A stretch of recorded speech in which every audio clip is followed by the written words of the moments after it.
मंगलानं च सव्ये सिंह पढ़ मंघवै मंगलम मंगलानं च सव्ये सिंह पढ़ मंघवै मंगलम। अरिहंत भगवंत इंद्र महिता सिद्धाश्च सिद्धि स्थिता आचार्या जिन शासनोन्नति करा पूजा उपाध्यायगा श्री सिद्धांत सुपाठिका मुनिवरा रत्नेत्रया राधिका पंचैते परमेष्ठिनो प्रतिदिनं कुर्वन्तु नो मंगलं कुर्वन्तु नो मंगलम। बोलिए शासनपति शरमन भगवान महावीर स्वामी की, चारित्र चूड़ामणि गुरुदेव श्री माया राम जी महाराज की, खद्दर धारिणी महान साध्वी श्री मथुरा देवी जी महाराज की। दगा किसी का सगा नहीं है, किया नहीं तो कर देखो, जिसने जिसने दगा किया है जाकर उसका घर देखो, जिसने जिसने दगा किया है जाकर उसका घर देखो। दगा किसी का सगा नहीं है, किया नहीं तो कर देखो, जिसने जिसने दगा किया है जाकर उसका घर देखो, जिसने जिसने दगा किया है जाकर उसका घर देखो। दगा किया था रावण ने जब साधु वेश बनाया था, भिक्षा लेने गया था लेकिन सीता ही हर लाया था। दगा किया था रावण ने जब साधु वेश बनाया था, भिक्षा लेने गया था लेकिन सीता ही हर लाया था।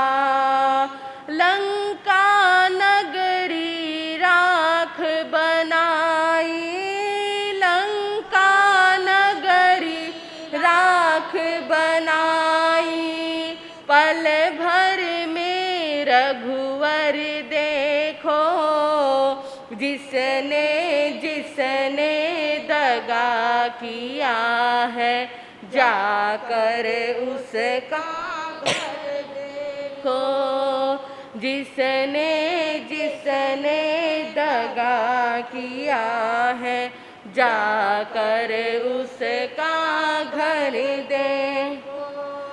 कौरव पांडव जुआ खेले, शकुनी पासे फेंक रहा, दुर्योधन की दगागिरी को वो नट नागर देख रहा।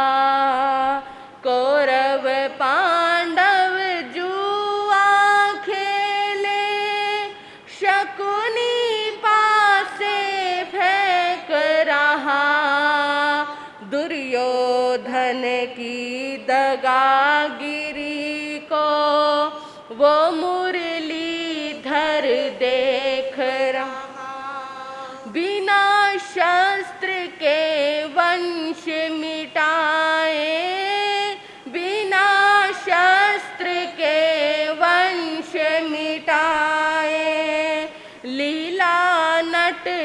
की देखो, जिसने जिसने दगा किया है, जाकर उसका घर देखो। जिसने जिसने दगा किया है, जाकर उसका घर देखो। किसी को धोखा देकर प्यारे, एक बार खुश हो जाना। कर्मों की अग्नि में जल कर जीवन भर फिर पछताना। किसी को धोखा देकर प्यारे, एक बार खुश हो जाना। कर्मों की अग्नि में जल कर जीवन भर फिर पछताना। सच्चा सुख पाने की खातिर, सच्चा सुख पाने की खातिर, भला किसी का कर देखो। जिसने जिसने दगा किया है, जाकर उसका घर देखो। जिसने जिसने दगा किया है, जाकर उसका घर देखो। धर्म के ग्रंथों ने भी भक्तों यही पाठ पढ़ाया है। जिसने जैसा कर्म किया है, वैसा ही फल पाया है। धर्म के ग्रंथों ने भी भक्तों यही पाठ पढ़ाया है। जिसने जैसा कर्म किया है, वैसा ही फल पाया। सत्कर्मों की बेल हरी है, सत्कर्मों की बेल हरी है। तुम लगा एक बार देखो, जिसने जिसने दगा किया है, जाकर उसका घर देखो। जिसने जिसने दगा किया है, जाकर उसका घर देखो। दगा किसी का सगा नहीं है, दगा किसी का सगा नहीं है। किया नहीं तो कर देखो। जिसने जिसने दगा किया है, जाकर उसका घर देखो। जिसने जिसने दगा किया है, जाकर उसका घर देखो। जाकर उसका घर देखो। त्रिशैलानंदनं प्रभु परमेश्वरं, त्रिशैलानंदनं प्रभु परमेश्वरं। स्वीकारो प्रभु मेरा मंत्रणं, स्वीकारो प्रभु मेरा मंत्रणं। वीर अति वीर की, धीर गंभीर की, वीर अति वीर की, धीर गंभीर की। सन्मति वीर की जय हो, महावीर की सन्मति वीर की जय हो, महावीर की सन्मति वीर की जय हो, महावीर की। अनंत उपकारी शासनपति शरमन भगवान महावीर स्वामी को अनंत अनंत वंदन करने के पश्चात परम पूज्य परम श्रद्धाएं मेरी आस्थाओं के सुमेरु शिखर पूज्य गुरुदेव एवं मेरे जीवन के निर्माता श्री गुरनी जी महाराज के पवित्र पावन चरण कमलों में रहकर जो कुछ भी मैं अपनी अल्प बुद्धि द्वारा ग्रहण कर रही हूँ वह आपके समक्ष कहने का प्रयास करूँगी। उपस्थित धर्म प्रेमी श्रोतागण, वीतराग महाप्रभु की मंगलमय स्तुति आपके समक्ष चल रही है, जिसमें आप सभी छठी गाथा को सुन रहे थे। भगवान कैसे थे? भूति प्रज्ञ थे, अप्रतिबद्ध विहारी थे, संसार सागर को तैरने वाले थे, पार करने वाले थे। इसलिए तीर्थंकर भगवंतों के लिए शब्द आया तिन्नानंग तारयानंग, जो स्वयं भी तीरते हैं और जो अपनी मंगलमय वाणी से, अपने मंगलमय आचरण से, अपनी करनी से दूसरों को भी तिराते हैं। बंधुओं, अप्रतिबद्ध विहारी कौन हो सकता है? यह आपने सुना। जो संसार के समस्त बंधनों से रहित हो जाए, जो संसार के समस्त बंधनों का नाश करने में समर्थ हो जाए, उन्हें तोड़ने में समर्थ हो जाए, ऐसा वो साधक अप्रतिबद्ध विहारी हो सकता है, जिसने अपने आंतरिक शत्रुओं पर विजय प्राप्त की हो, जिसने क्रोध मान माया लोभ पर विजय प्राप्त की हो, जिसने अपने काम पर विजय प्राप्त की हो, ऐसा वो साधक अप्रतिबद्ध विहारी हो सकता है। यदि इसके एक भी शत्रु उसके भीतर में मौजूद रह जाए, उसकी आत्मा को जकड़ने में समर्थ हो जाए और उसके बंधन को तोड़ने में असमर्थ हो जाए, तो साधक अप्रतिबद्ध विहारी नहीं हो सकता। अप्रतिबद्ध विहारी होना साधक की वो अवस्था है जहां उसे हर परीक्षा से गुजरना पड़ता है,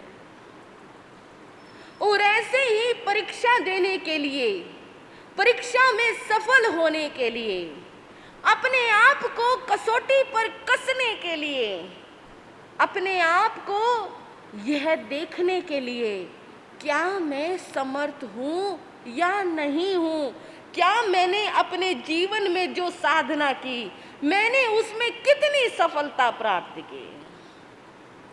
आर्य स्थूली भद्र का प्रसंग आपके सामने चल रहा है, जिन्होंने अपने आप को कसौटी पर कसने का एक तरीका अपनाया, गुरुदेव से आज्ञा ली और रूप कोशा के भवन में चतुर्मास करने के लिए चले गए। चतुर्मास प्रारंभ हो गया, आप सुन रहे थे, महीना बीत रहा है। रूप कोशा प्रतिदिन आर्य स्थूली भद्र को दोबारा से पाना चाहती है। उसे वही स्थूली भद्र चाहिए जो उसके पास 12 वर्षों तक रहा था।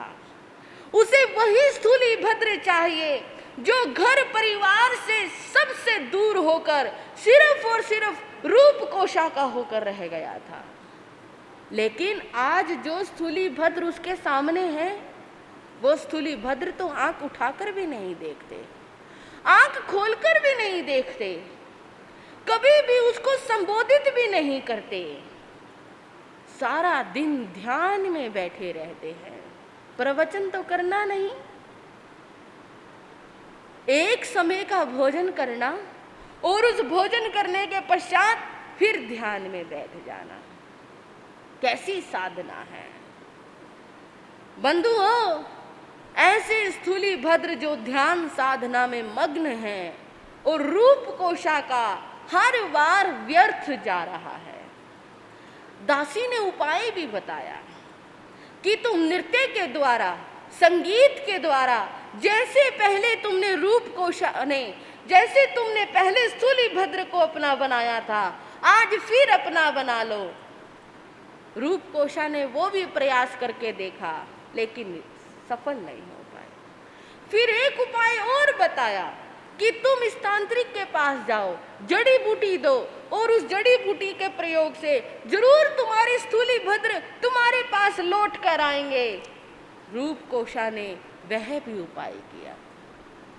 उनके भोजन में वो कामोत्तेजक जड़ी बूटी मिलाई जिसको खाने से अच्छे अच्छे लोगों का विकार भावना जागृत हो जाए। लेकिन जब स्थूली भद्र ने वो भोजन किया, ध्यान में बैठ गए, आज फिर रूप कोशा ने अपना जाल फैलाया, लेकिन ऐसी ऐसी जड़ी बूटियों का उस स्थूली भद्र पर भी कोई प्रभाव नहीं। क्यों नहीं हुआ? क्योंकि वो अप्रतिबद्ध विहारी हो चुके थे। अप्रतिबद्ध विहारी बंधुओं, ये वो अवस्था होती है जब इंसान सबसे पहले अपने आंतरिक शत्रुओं पर विजय प्राप्त कर लेता है। बाहरी शत्रुओं पर विजय प्राप्त करना कोई मुश्किल नहीं है, कोई मुश्किल नहीं है। बाहरी शत्रुओं पर विजय प्राप्त करने के लिए बल की जरूरत होती है, लेकिन आंतरिक शत्रुओं पर विजय प्राप्त करने के लिए किसकी जरूरत होती है? बाहर तो शरीर का बल चाहिए, लेकिन अंदर के शत्रुओं को प्राप्त करने के लिए, उनको जीतने के लिए आत्मा का बल चाहिए। और स्थूली भद्र ने उन शत्रुओं पर ऐसे ही विजय प्राप्त की थी। आज तो रूप कोशा हार गई। अगले दिन उसने अपने सभी श्रृंगारों का त्याग कर दिया। श्वेत साड़ी पहनकर आर्य स्थूली भद्र के पास आई, वंदन किया, नमस्कार किया और बैठकर कहने लगी, हे मुनिवर, हे महायोगी, मेरे अपराध को क्षमा करो। मैंने आपको विचलित करने का हर तरह से प्रयास किया, लेकिन क्या करूं? आपके इस आभा मंडल के प्रभाव से, आपके इन शुभ परमाणुओं ने तो मेरे ही विकारों को शांत कर दिया। दोपहर पश्चात स्थूल भद्र ने आज आंखें खोली।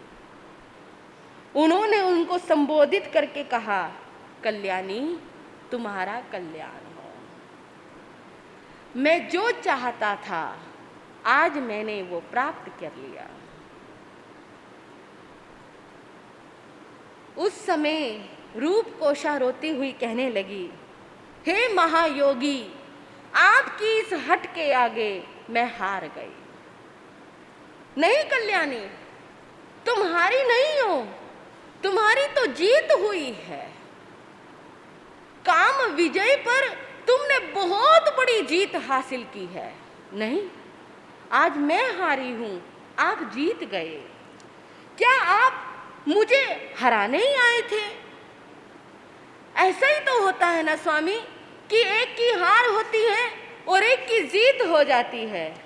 नहीं नहीं कोशा, हमेशा ऐसा नहीं होता। आज हम दोनों की जीत हुई है। आज मैंने भी अग्नि परीक्षा में अपनी जीत हासिल की और तुमने भी उसी परीक्षा में अपनी जीत हासिल की। अध्यात्म की जीत सबसे बड़ी और सबसे विचित्र जीत होती है। तुमने अपने विचारों पर जीत पाई, तुमने अपने विकारों पर जीत पाई। यही तो मैं चाहता था। मैं यही चाहता था कि मेरे साथ साथ तुम्हारा भी कल्याण हो। मैं तुमसे कह कर गया था मैं आऊंगा, जरूर आऊंगा, और मैं यही बात इसलिए ही तो कह कर गया था। मेरा कर्तव्य था कि मैं तुम्हें भी सद्मार्ग पर लेकर आऊं। हे कृपानाथ, अब मैं समझ गई, जिस मार्ग पर आप बढ़े हो मैं उस मार्ग पर तो नहीं बढ़ सकती, लेकिन हाँ, मैं धर्म की शरण को स्वीकार करना चाहती हूँ।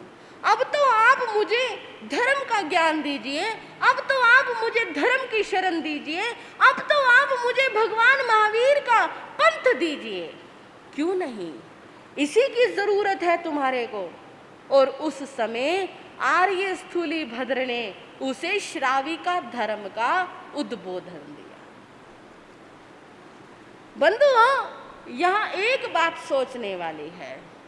हम आपको प्रतिदिन धर्म शास्त्र सुनाते हैं, धर्म कथा सुनाते हैं, भगवान का उपदेश देते हैं, भगवान की वाणी सुनाते हैं, लेकिन क्या आपके मन में कभी आया कि इस धर्म को हमें अपनाना चाहिए, हमें भी प्रभु महावीर के संग में श्रावक और श्राविका के पद पर बैठना चाहिए? नहीं, आपको लगता है तो बहुत मुश्किल है। जब तक आपने उस चीज को समझा नहीं होगा, जब तक आप उस चीज को नहीं समझोगे, तब तक आपको ये धर्म बहुत मुश्किल लगेगा। मैं ये कहना चाहती हूँ, भले ही आप 12 व्रत ना ले सके, एक व्रत तो कम से कम ले। एक व्रत लेकर जो व्यक्ति भगवान महावीर के तीर्थ में सम्मिलित हो जाता है, आप भी भगवान महावीर के तीर्थ में सम्मिलित हो जाएंगे। साधु साध्वी नहीं बन सकते तो क्या हुआ, श्रावक और श्राविका तो बन सकते हो। एक व्रतधारी भी श्रावक बन जाता है। आपने सोचा श्रावक व्रत में पता नहीं क्या क्या करना पड़ेगा। क्या करना है? वही करना है जो हमारी आत्मा के कल्याण के लिए उचित हो, वही करना है जो आपके लिए अगले प्रभव के लिए भी उचित हो, आत्मा के लिए हितकर हो। और क्या करना है? एक रूप कोशा, एक नर्तकी जिसको कितनी गलत निगाहों से देखा जाता है नगर में, वो रूप कोशा भी श्रावक व्रतों को अंगीकार कर रही है। वो रूप कोशा भी श्राविका बन रही है। अरे हमारे, क्या हम इतने कमजोर हैं, हम श्रावक व्रत नहीं ले सकते? एक वो नारी, घृणित नारी भी जब श्राविका व्रत अंगीकार कर सकती है, तो हम क्यों नहीं कर सकते?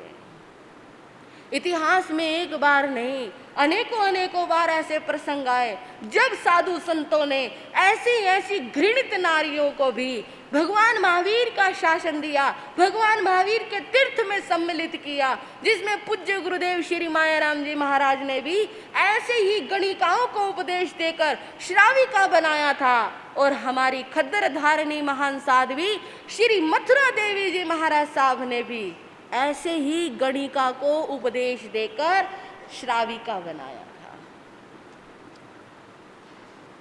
घटना है कैथल की। जब एक बार पूज्य श्री मथुरा देवी जी महाराज गोचरी के लिए गए तो एक गली से, मोहल्ले से निकले।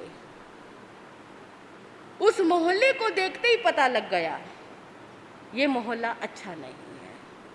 वहीं पास में स्थानक थी, तो जब जब गुरनी जी महाराज प्रवचन करते थे, उनके प्रवचन की आवाज उस मोहल्ले में भी जाती थी। वहां पर एक गणिका आते जाते मथुरा देवी जी महाराज साहब को देखती थी, उन्हें सुनती थी। उसे बहुत अच्छा लगता था। उसे ये लगता था, कहाँ ये साध्वी, कहाँ इन्होंने इतना शुद्ध अपना संयमी जीवन जिया, और ये कहाँ मैं पतित नारी। एक बार जब उसने मथुरा देवी जी को हाथ जोड़कर नमस्कार किया, गुरनी जी तो चाहते यही थे कि शुरुआत इससे हो। उन्होंने कहा, बहन प्रवचन में आना। आज पहली बार उसको किसी ने बहन शब्द से संबोधित किया था।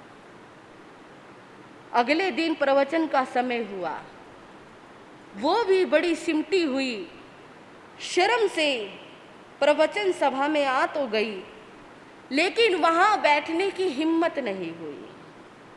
वो दरवाजे पर बैठने लगी तो जब हमारे बहनों ने, श्रावक श्राविकाओं ने उसको देखा, उसे नीचे उतरने का इशारा किया, नीचे जाओ, तुम्हारी यहाँ कोई जगह नहीं है। पूज्य श्री मथुरा देवी जी महाराज कहने लगे, क्यों जगह नहीं है?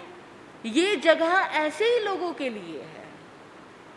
भगवान महावीर का धर्म पाप से घृणा करता है, पापी से घृणा नहीं करता। भगवान महावीर के धर्म में डाकू, चोर, लुटेरे, वेश्या, पापी, हत्यारे, बड़े से बड़े कुकर्मी लोग आए हैं, बड़े से बड़े पापी लोग आए हैं। भगवान महावीर ने उन्हें भी दीक्षा दी, क्योंकि भगवान ने कहा पापी से नहीं, पाप से घृणा करो, क्योंकि पापी भी अपना कल्याण कर सकता है, लेकिन पाप कभी भी पुण्य में परिवर्तित नहीं हो सकता। आज इंसान क्या करता है? आज इंसान पापी से घृणा करता है, पाप से कोई घृणा नहीं रही। आज हमने उस सिद्धांत को उलट दिया है।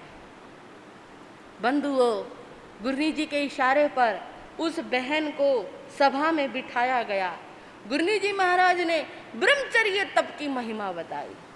उस महिमा को सुनकर वो बहन रोती रही, रोती रही। जब प्रवचन समाप्त हुआ, वो गुरनी जी के पास आई, कहने लगी, महात्मा जी, क्या मेरा भी कल्याण हो सकता है?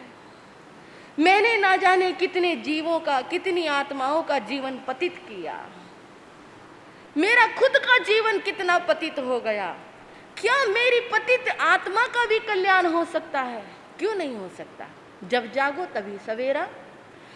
अगर तुम्हारे अंदर जरा से भी ये भाव है कि तुम जो कर रही हो गलत है, तुम इस कार्य को छोड़ना चाहती हो, तो तुम आज ही अपनी आत्मा का कल्याण कर सकती हो। मुझे सन्मार्ग दिखाए। उस समय गुरनी जी महाराज ने उसे भगवान महावीर का मार्ग दिखाया, उसे नियम व्रत करवाए। कहने लगी गुरनी जी महाराज, मेरा गुजारा कैसे होगा? मेरा गुजारा तो इसी के द्वारा होता था। गुरनी जी ने कहा, अगर तुम्हारा जीवन शुद्ध होगा तो तुम्हारा गुजारा भी हो जाएगा।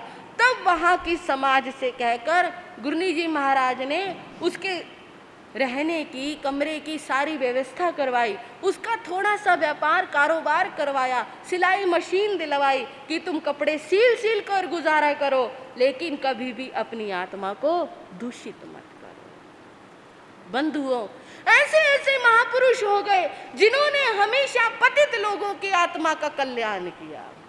जब एक पतित कीचड़ में फंसी हुई आत्मा निकल कर अपना कल्याण कर सकती है, तो हम क्यों नहीं कर सकते? हम भगवान महावीर के तीर्थ में दीक्षित क्यों नहीं हो सकते? हम भगवान महावीर के तीर्थ में क्यों नहीं आ सकते? जो रूप कोशा ने किया, क्या हम उससे भी गिरे हुए हैं जो हम ये नहीं कर सकते?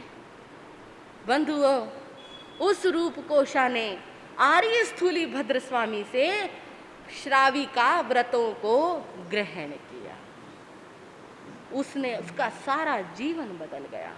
उसने सारे वो कर्म छोड़ दिए जो उसकी आत्मा को पतित करने वाले थे, गिराने वाले थे, भटकाने वाले थे। अब तो वो सिर्फ एक श्राविका थी, स्थूल भद्र की श्राविका थी, भगवान महावीर के शासन की श्राविका थी। लोगों ने उसको देखा, देखते रह गए। अरे, हम तो स्थूली भद्र को क्या सोच रहे थे, क्या हो गया? उसका तो सारा जीवन ही बदल गया। प्रतिक्रमण करना, पोषद करना, व्रत उपवास करना, आने जाने वाले राहगीरों को दान पुण्य देना, हमेशा श्वेत साड़ी में रहना, कितना जीवन बदल गया। समाई करना, स्थूली भद्र के सानिध्य में रहकर उसने वो सभी धार्मिक काम करने सीख लिए जो एक श्राविका को करने चाहिए। आषाढ़ पूर्णिमा से चतुर्मास प्रारंभ हुआ था। कार्तिक पूर्णिमा का दिन आया। स्थूली भद्र कहने लगे, बहन, अब चतुर्मास पूर्णता की ओर है, अब हम विहार करेंगे।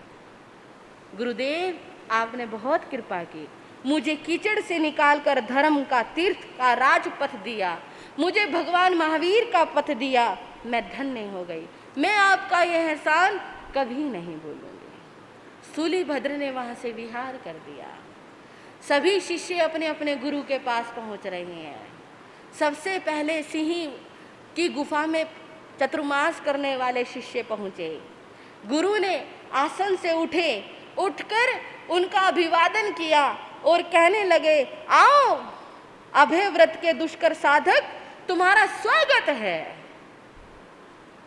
स्वागत किया, आशीर्वाद दिया। फिर आए दूसरे मुनि जिन्होंने सर्प की बांबी पर चतुर्मास किया था। गुरु आसन से उठे, उनका भी स्वागत किया। आओ अपनी साधना से नाग का विष भी शांत करने वाले दुष्कर व्रती साधक, आओ तुम्हारा स्वागत है। तीसरा साधक आया जिसने कहाँ चतुर्मास किया था? हाँ जी, कुएं की मुंडेर पर। एक दिन भी खड़े होकर देख लेना, सिर्फ एक दिन, बहुत मुश्किल है। 4 महीने गुरु खड़े हुए, कहने लगे, सतत अप्रमत्त अवस्था में साधना करने वाले दुष्कर साधक, तुम्हारा स्वागत है, आओ तुम्हारा स्वागत है। आशीर्वादों की झड़ियां लग रही है। अब चौथे नंबर पर आ रहे हैं आर्य स्थूलीभद्र। जैसे ही स्थूलीभद्र को आता हुआ देखा, गुरु उठे, 7-8 कदम आगे गए। पहले साधकों के लिए कितने कदम आगे गए थे? उठे थे, स्वागत किया था। जब स्थूलीभद्र आए, 7-8 कदम आगे गए, दोनों भुजाएं फैला ली और स्थूलीभद्र का स्वागत करते हुए कहने लगे, गले लगाते हुए कहने लगे, दुष्कर महादुष्कर तप करने वाले साधक, आओ स्थूलीभद्र साधक शिरोमणि, तुम्हारा स्वागत है। स्थूलीभद्र गुरु के चरणों में झुक गए। गुरुदेव आपकी कृपा है, ये सब आपकी कृपा से ही सफल हुआ। स्थूलीभद्र तुम वास्तव में साधक शिरोमणि हो, तुमने जो किया कोई नहीं कर सकता। बंधुओं, वहां पर 3 और साधु खड़े हैं। क्या वो जो 3 साधुओं ने किया, क्या वो कोई कर सकता है? मैं आपसे पूछती, क्या कोई कर सकता है? क्या कोई शेर की गुफा में चतुर्मास कर सकता है? क्या कोई सर्प की बांबी पर चतुर्मास कर सकता है? क्या कोई कुएं की मुंडेर पर चतुर्मास कर सकता है? नहीं कर सकता। जो उन्होंने किया वो भी बहुत मुश्किल था। उन 3 साधकों ने जब यह देखा, अरे ये क्या, गुरु तो पक्षपात करने लग गए। महादुष्कर साधक, साधक शिरोमणि की उपाधि दे दी। अरे कोशा के महलों में षड रस भोजन करने वाला ये स्थूलीभद्र, जिसने एक दिन भी उपवास नहीं किया, देखो देह कैसे हष्ट पुष्ट हो रही है, ऐसा साधक महादुष्कर, और हम 4 महीने उपवासी रहे ऐसी जगह जहां पर मौत सारे दिन मंडराती हो, ऐसी जगह चतुर्मास करने वाले हम सिर्फ दुष्कर। हाँ, गुरु भी पक्षपात करने लग गए। जानते हो क्यों? क्योंकि स्थूलीभद्र कौन है बताओ? हाँ जी बहनों, स्थूलीभद्र मंत्री का पुत्र है, शकडाल मंत्री का पुत्र है। इसलिए श्री यक इसका भाई जो है वो भी मंत्री है। इसलिए गुरु के मन में किसके प्रति ज्यादा लगाव है? स्थूलीभद्र के प्रति। और हमारे प्रति गुरु को इतना लगाव नहीं है। इसलिए हमें तो दुष्कर कहा, स्थूलीभद्र को महादुष्कर कह दिया। वाह जी वाह, जब गुरु भी पक्षपात करने लग जाएंगे तो फिर क्या होगा। कैसा दुष्कर साधक है, ये तो इसके चेहरे से ही पता लग रहा है। स्थूलीभद्र उनकी बात सुन रहे थे, वो थोड़ा ताना मार रहे थे, हास परिहास कर रहे थे तीनों संत। स्थूलीभद्र ने नहीं सुना, सुनकर अनसुना कर दिया, ध्यान में जाकर बैठ गए। बंधुओं, कथा बहुत लंबी है, बस मैं तो आपको इतना ही बताना चाहती थी कि जो अप्रतिबद्ध विहारी होता है वो किस तरह से संसार को तैरने वाला होता है। वो स्वयं भी तैरता है, दूसरों को भी तैराता है। आगे की कथा में ये बताया जाता है, जो मैं आपको संक्षेप में बता रही हूँ, कि अगले चतुर्मास का जब समय आया तो स्थूली भद्र के ही उसमें आकर, विरोध में आकर, स्थूली भद्र का की जैसे इसने चतुर्मास किया वैसे मैं भी चतुर्मास करूं। ऐसा करने के लिए जिस साधु ने सिंह की गुफा में चतुर्मास किया था, वो अपने गुरु के पास आए और कहने लगे, गुरुदेव मैं चतुर्मास करना चाहता हूँ, बताओ कहाँ करना चाहते हो। उन्होंने कहा, गुरुदेव मैं रूप कोशा के यहाँ पर 4 महीने का चतुर्मास करना चाहता हूँ। गुरु ने कहा, यह दुष्कर अभिग्रह तुम्हारे लिए श्रेष्ठ नहीं है, तुम्हारे लिए उपयुक्त नहीं है, तुम अन्य जगह चतुर्मास कर सकते हो। क्यों गुरुदेव, मैं क्या स्थूली भद्र से कम हूं? क्या स्थूली भद्र ही वहां चतुर्मास कर सकते थे, मैं क्यों नहीं कर सकता? गुरु देख रहे थे। गुरु ने कहा, वत्स ईर्ष्या और क्रोध में लिया गया कोई भी अभिग्रह साधना काल को सफल नहीं करता, अपितु नष्ट कर देता है। तुम अभी ईर्ष्याग्रस्त हो, तुम अभी स्थूली भद्र के प्रति ईर्ष्या में भरे हुए हो, इसलिए तुम अपना हित अहित नहीं सोच रहे। वहां चतुर्मास करना तुम्हारे लिए श्रेष्ठ नहीं है। करके दिखाऊंगा मैं चतुर्मास। क्या स्थूली भद्र कर सकता है? अरे मैं सिंह की गुफा में चतुर्मास करके आया था, तो यहां क्यों नहीं कर सकता? गुरु क्या बोलते? गुरु ने आज्ञा दे दी।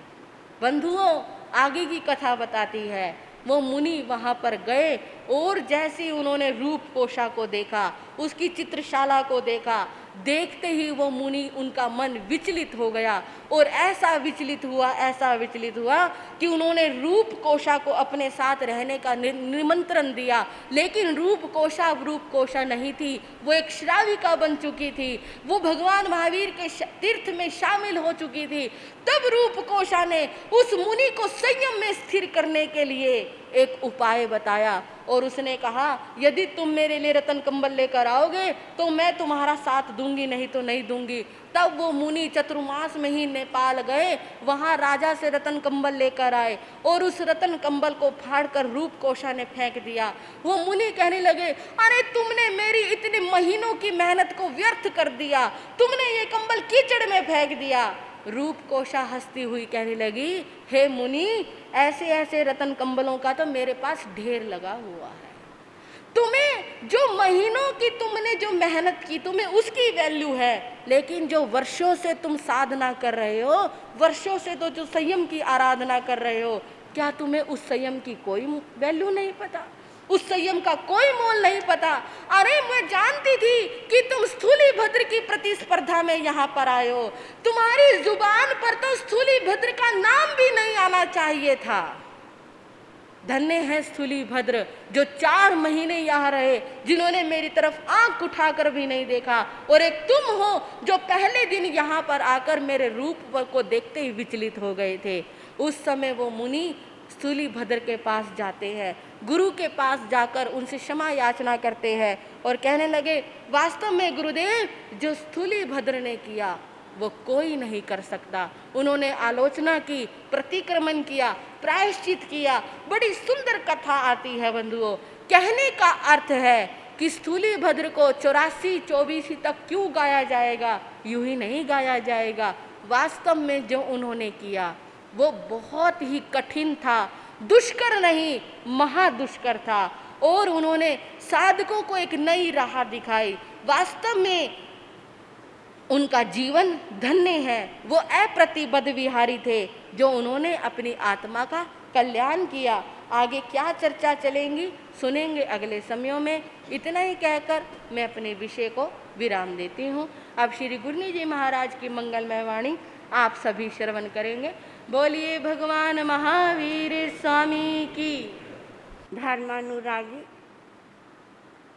सुश्रावकगण एवं शीलवती बहिनों, परम आराध्या, परम पूजनीय श्री गुरनीत जी महाराज के श्री चरणों में रहकर जो कुछ मैं ग्रहण कर रही हूँ आपके समक्ष कहने का प्रयास करूँ। आप एक लंबे समय से श्रवण कर रहे हैं उन उत्तम श्रावकों का जीवन जिन्होंने भगवान महावीर स्वामी की परम कल्याणी वाणी को सुना।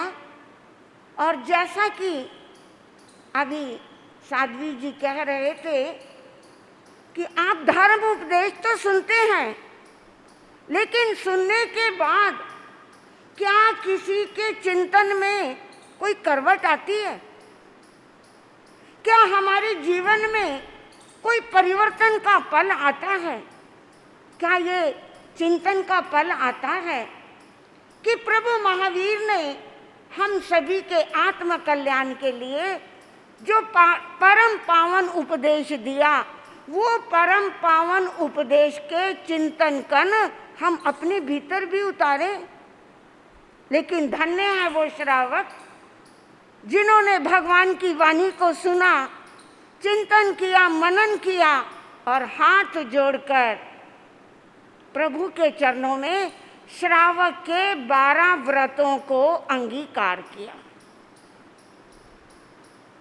श्रावक के 12 व्रत ये वो नौका है, ये वो धर्म जहाज है जो इस जहाज पर आरूढ़ होता है और भव सागर से पार होने का उसे आलंबन प्राप्त होता है। ऐसा ही आलंबन, हाँ जी है वो वालो, ये आलंबन आप भी ले सकते हैं।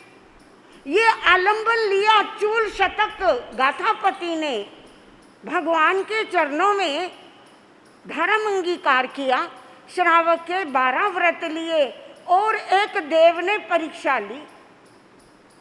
भगवान महावीर स्वामी ने हम सभी के आत्म कल्याण के लिए एक सूत्र दिया, वैभवो नहीं शाश्वत।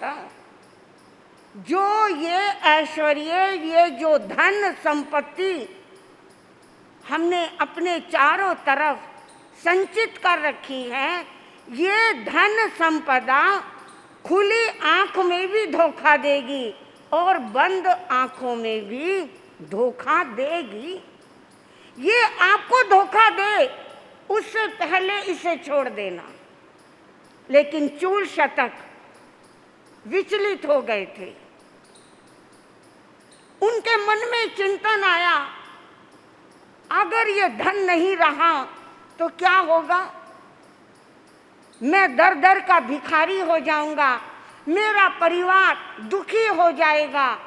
और यहाँ वो विचलित हुए और उस देव को पकड़ने के लिए जैसे ही आगे गए,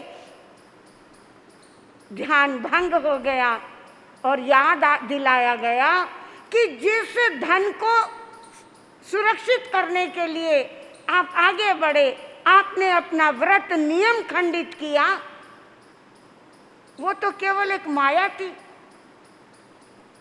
आपके बच्चे, आपका धन, आपकी संपत्ति, ऐश्वर्य सब कुछ सुरक्षित है, लेकिन कब तक?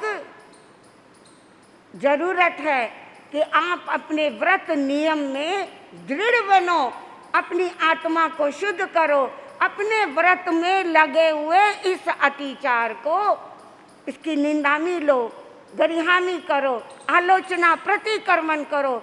लेकिन मेरे भाइयों और मेरी बहनों, आगम में बार बार सावधान किया जा रहा है, न केवल चूल शतक को, अपितु भगवान की वाणी आप सभी को सावधान कर रही है। इस धन ने साथ छोड़ देना है, लेकिन जिंदे जी खुली आंखों में इस धन से मुंह कैसे मोड़ा जाए? याद आता है इतिहास का वो पृष्ठ, श्रावक का नाम था हरजस राय जी। नाम सुना होगा, जिन्होंने साधु वंदना याद की होगी, साधु वंदना पढ़ी होगी, या जिसने देवादि देव रचना पढ़ी होगी, उन्हें हरजस राय श्रावक जी का नाम अच्छी तरह याद होगा। बंधुओं, जिंदगी में वो पल आया जब संपत्ति ने, जब ऐश्वर्य ने, जब धन ने हरजस राय से मुंह मोड़ लिया था, लेकिन वो उत्तम कोटि के श्रावक नगर में आए हुए साधु साध्वियों को तत्व ज्ञान सिखाते थे, शास्त्र का ज्ञान सिखाते थे। और एक बार ऐसा मौका आया, वो अपनी पौषधशाला में एक साधु जी महाराज को शास्त्र का ज्ञान दे रहे थे। जो साधु जी महाराज थे उन्हें शास्त्र का ज्ञान बहुत था, और शास्त्र के ज्ञान के साथ साथ उन्हें जड़ी बूटियों का भी बहुत ज्ञान था। ये ज्ञान किसी और से नहीं, ये ज्ञान भी उन्होंने श्रावक हरजस राय जी से ही लिया था। एक बार आंगन में बैठे हुए साधु जी महाराज हरजस राय जी से शास्त्र ज्ञान कर रहे थे, और ज्ञान कराते कराते वो साधु बार बार उस श्रावक का ध्यान दिला रहे थे। श्रावक जी, उस जड़ी बूटी का क्या नाम है? वो ये नहीं जो आगे वाली जड़ी बूटी है, इसका क्या नाम है, इसका क्या प्रयोग होता है? श्रावक जी ने एक बार सुना, दो बार सुना, और जब बार बार कई दिन तक वो साधु जी महाराज उस श्रावक जी को बार बार जड़ी बूटी की तरफ ध्यान दिला रहे थे, तो श्रावक जी ने शास्त्र बंद कर दिया और उठ के चलने लगे। तो साधु जी कहने लगे, क्या बात श्रावक जी, आज आपकी तबीयत ठीक नहीं है? आज आप शास्त्र ज्ञान नहीं कराओगे? आज शास्त्र आगे नहीं पढ़ेंगे क्या? तो श्रावक जी ने अपना धैर्य बटोरा और कहने लगे, महाराज आप शास्त्र ज्ञान के अधिकारी नहीं हैं, आप शास्त्र ज्ञान लेने के अयोग्य हैं, मैं आपको शास्त्र ज्ञान नहीं दूंगा। श्रावक जी ने उनके गुरु से कहा कि ये मुनि शास्त्र ज्ञान का अधिकारी नहीं है, ये अयोग्य है, आज के बाद इनका शास्त्र ज्ञान बंद किया जाता है। पूछा गया, मुनि ने भी पूछा, मैंने ऐसी क्या अयोग्यता दिखाई, मैंने ऐसी क्या धृष्टता की जिसके कारण मुझे शास्त्र के लिए अयोग्य साबित किया जा रहा है? हरजस राय जी ने बड़े विनय, बड़े विवेक से कहा, जिस जड़ी बूटी के प्रति आप मेरा ध्यान बार बार दिला रहे हैं, जिसका प्रयोग आप मुझे बार बार करने के लिए बता रहे हैं, उस जड़ी बूटी का ज्ञान आपसे पहले मुझे है। मुझे मालूम है अगर उस जड़ी बूटी को घिसकर उसका रस अगर किसी लोहे पर लगा दिया जाए तो वो लोहा हैबोवाल वालों नींद खोल लेना, अपनी खुली नींद। अगर उस जड़ी बूटी का रस किसी लोहे पर लगा दिया जाए वो लोहा सोना बन जाता है। जब उस मुनि को ये बात पता चली कि इस जड़ी बूटी का ज्ञान श्रावक जी को पहले है, लेकिन श्रावक जी ने कभी भी उस जड़ी बूटी का प्रयोग नहीं किया। श्रावक जी कहने लगे, अगर मेरे किस्मत में धन होगा तो वो स्वतः चला आएगा, लेकिन धन की प्राप्ति करने के लिए मैं किसी वनस्पति को क्यों नुकसान पहुंचाऊं, मैं इसको क्यों दलन करूं, क्यों घिसाऊं, क्यों उत्पीड़न करूं? ये बात जो आप मुझे बार बार ध्यान दिला रहे हो, जो बात आप मुझे बार बार बता रहे हो, सिर्फ इसीलिए कि मैं उस जड़ी बूटी का प्रयोग करूं और अपनी आर्थिक स्थिति को अच्छा बनाऊं। केवल 2 ही तो रोटी खानी है। अगर पैसा कम है तो कोई व्यक्ति अचार से रोटी खा लेगा, धन ज्यादा है 2 सब्जी फालतू खा लेगा। लेकिन महाराज, किसी वनस्पति को नुकसान पहुंचाना मेरा कर्तव्य नहीं है, मेरा धर्म है केवल वीतरागवाणी को श्रवण करना, उस पर आचरण करना।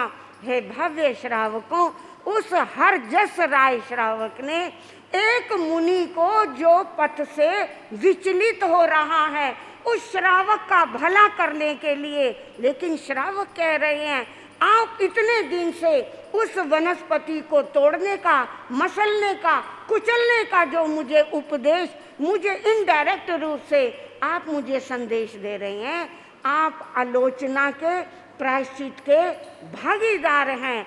अगर आप आलोचना करते हैं, प्रायश्चित करते हैं, तो आगे मैं आपको शास्त्र ज्ञान दूंगा, अन्यथा आप शास्त्र ज्ञान के अयोग्य हैं। कहने का तात्पर्य यह है बंधुओं कि ऐसे ऐसे श्रावक हुए हैं जिन्हें धन विचलित नहीं कर पाया, जिनकी कमजोर आर्थिक स्थिति उन्हें धर्म से विच्युत नहीं कर पाई। और आज इस कड़ी में एक और उत्तम श्रावक हमारे सामने आ रहे हैं। कांपिल्यपुर नगर था और उस कांपिल्यपुर नगर में सहस्र आम वन नाम का एक उद्यान था। सहस्र आम वन, सहस्र आम वन का मतलब होता है जिस बगीचे में 1000 आम के वृक्ष लगे हों, ऐसा वो उद्यान सहस्र आम, सहस्र का मतलब 1000, आम वन, जिस वन में, जिस उद्यान में 1000 आम के वृक्ष लगे हों, ऐसे उस उद्यान में भगवान का पधारना हुआ। और इस कांपिल्यपुर नगर में कुंडकोलिक नाम के एक गाथापति रहते थे। इस कुंडकोलिक गाथापति के यहाँ 18 करोड़ का धन था, 60,000 गौधन था इनके पास। और इन्होंने भगवान की वाणी को सुना। भगवान की वाणी को सुनकर इन्होंने श्रावक व्रतों को अंगीकार किया। जब जब उपासक दशांग सूत्र का अध्ययन करते हैं तो वहाँ एक ही बात मुझे देखने को मिलती है। बस नगर में भगवान का पधारना हुआ, भगवान की वाणी को सुना और उन लोगों के जीवन में इतना भारी परिवर्तन आता था, वो कोई ना कोई व्रत नियम प्रत्याख्यान भगवान के चरणों में लेते। केवल भगवान की वाणी को सुना, सुनकर हाँ भाई आज तो भगवान ने बड़ी अच्छा दृष्टांत सुनाया, आज तो भगवान ने बहुत अच्छा भजन गाया, नहीं, ऐसा नहीं। हम उस वाणी के छिलके ना उतारें, अपितु उस वाणी को कानों के माध्यम से आत्मा तक पहुंचने दें। और जैसे हंस, उसके सामने दूध और पानी मिश्रित करके रख दिया जाए तो हंस की चोंच में एक तासीर होती है, वो पानी अलग कर देता है और दूध का पान करता है, दूध का सेवन करता है। ठीक इसी तरह है भव्य श्रावकों, भगवान की वाणी को सुनकर हमारे को भी चिंतन करना है। बहुत देर हो गई है, बहुत हम आगे बढ़ चुके हैं, अब हमें रुकना है, यहाँ भगवान की वाणी का चिंतन करना है, अपने में खोजबीन करनी है, हम कहाँ कहाँ गलत हैं, हम कहाँ कहाँ सही हैं और हमें कितना और आगे बढ़ना है। अगर आत्म कल्याण करना है तो अपने आप को हल्का करो और ऊंचे उठो और ऊंचे उठो। कुंडकोलिक गाथापति भगवान के चरणों में श्रावक के 12 व्रतों को समझकर अंगीकार कर रहे हैं और अंगीकार करने के पश्चात भगवान का वहाँ से पधारना हो जाता है, भगवान अन्यत्र विहार कर जाते हैं। लेकिन कुंड कौलिक के जीवन में ऐसी क्या घटना घटित हुई जिसके कारण कुंड कौलिक श्रावक का नाम उपासक दक्षांग सूत्र में आया। उनके जीवन में ऐसा क्या घटना घटित होगी जिसके कारण उनका जीवन प्रशंसनीय बना, स्तुति करने वाला बना। समय आएगा आपके सामने चर्चाएं करेंगे। इतना ही कहकर मैं अपने विषय को विराम देती हूँ। बोलिए तपस्या करने वालों को, आगे बढ़ने वालों को। चेतारी मंगलम, अरिहंता मंगलम, सिद्धा मंगलम, साहू मंगलम, केवली प्रणतो धमो मंगलम।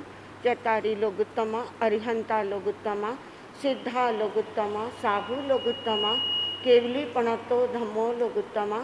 चैतारी शरणं पवज्जामि, अरिहंते शरणं पवज्जामि, सिद्धे शरणं पवज्जामि, साहू शरणं पवज्जामि, केवली प्रणतं धम्मं शरणं पवज्जामि।